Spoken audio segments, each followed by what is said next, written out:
le centre russe Gamaleya a annoncé la fin des essais cliniques du vaccin contre le coronavirus et a affirmé sa sûreté.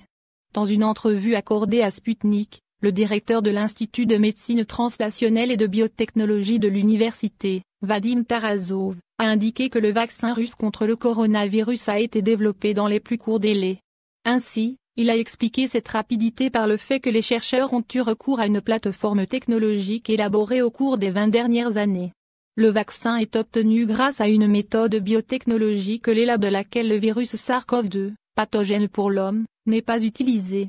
Ce vaccin est basé sur des vecteurs adénoviraux avec une construction de protéines provoquant une réaction dans le système immunitaire similaire à celle du coronavirus, a-t-il indiqué, en ajoutant autrement dit, ce n'est pas un vaccin complètement nouveau. La plateforme technologique a été élaborée pendant 20 ans.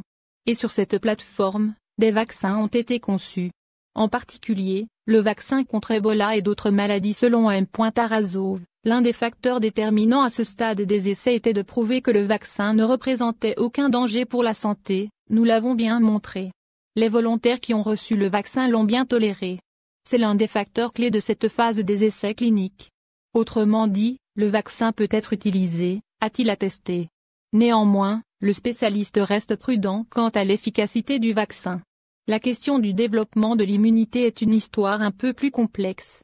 Pour dire avec quelle efficacité elle a été développée, et quelle technique d'utilisation du vaccin une seule dose ou une double est préférable, il est nécessaire d'analyser d'abord tous ces résultats, puis de mener une analyse statistique, a confié le chercheur russe. Ainsi, tous les résultats d'examen des volontaires seront transférés afin d'être traités au centre Gamaleya, puis au ministère russe de la Santé, afin de certifier le vaccin. Pour rappel, le vice-ministre russe de la Défense a annoncé le 21 juillet dernier la disponibilité du premier vaccin du pays développé par des virologues militaires.